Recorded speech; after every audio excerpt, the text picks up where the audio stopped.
Hello സുഖമോ ദേവി പുത്തൻ promo വിശേഷങ്ങളിലേക്ക് എല്ലാ കുട്ടികാർക്കും സ്വാഗതം. അങ്ങനെ നമ്മുടെ ദേവികയും നമ്മുടെ നന്ദനും കൂടെ അരുന്ധതിയുടെ ആ ഒരു അനുഗ്രഹമൊക്കെ കിട്ടി തിരികെ ഇവർ ആ ഒരു പ്രചാരണത്തിന് ഇറങ്ങുകയാണ്. അപ്പൊ നമ്മുടെ അരുന്ധതി പറയുന്നുണ്ട്, ഒന്നിനു മുന്നിലും പതറരുത്, നിങ്ങൾ രണ്ടും കൽപ്പിച്ച് മുന്നോട്ട് തന്നെ പൊയ്ക്കോളണം എന്ന് പറയുന്നുണ്ട്.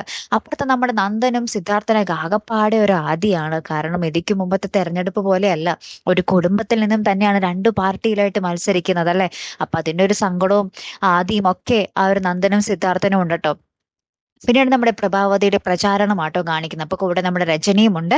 പക്ഷേ ഇടക്ക് വെച്ച് നമ്മുടെ പ്രഭാവതിക്ക് ഇരുട്ടടി കിട്ടുന്ന ഒരു നിമിഷങ്ങളാണ് കൂട്ടുകാരെ നമുക്ക് കാണുവാൻ സാധിക്കുന്നത്. വേറെ ഒന്നുമല്ല, ചന്ദ്രമതി വന്നിട്ട് നാട്ടുകാരുടെ എല്ലാവരുടെയും മുന്നിൽ വെച്ച് പബ്ലിക്കായിട്ട്, അതായത് ന്യൂസുകാരൊക്കെ നിൽക്കാതെ തന്നെ നമ്മുടെ ചന്ദ്രമതി പറയുന്നുണ്ട്, പാവപ്പെട്ടവരെ സഹായിക്കുന്ന ദേവികയുടെ പാർട്ടി വേണോ നിങ്ങൾക്ക്, അല്ലെങ്കിൽ പുതിയതായിട്ട് പൊട്ടിമുളച്ചു വന്ന ഈ പ്രഭാവതിയുടെ പാർട്ടി വേണോ നിങ്ങൾക്ക് എന്നിങ്ങനെ നേരിട്ട് എല്ലാവരോടും ചോദിക്കുന്നു. അതായത് ഭയങ്കരമായിട്ട് കലിപ്പിലാണ് നമ്മുടെ ചന്ദ്രമതി ആ ചോദ്യങ്ങൾ ചോദിക്കുന്നതും പറയുന്നതും ഒക്കെ. അപ്പൊ ഈ എല്ലാം നമ്മുടെ ചന്ദ്രമതിയുടെ ഓരോ വാക്കും നമ്മുടെ പ്രഭാവതിക്ക് മുനയായിട്ട് ഇങ്ങനെ കൊണ്ടുകൊണ്ടിരിക്കുകയാണ്. അപ്പൊ നമ്മുടെ പ്രഭാവതി ആകപ്പാടെ ഈ ആൾക്കാർക്ക് മുന്നിൽ ഇങ്ങനെ ചൂളി നിൽക്കുന്നതും നമുക്ക് കാണുവാൻ സാധിക്കുന്നുണ്ടേ.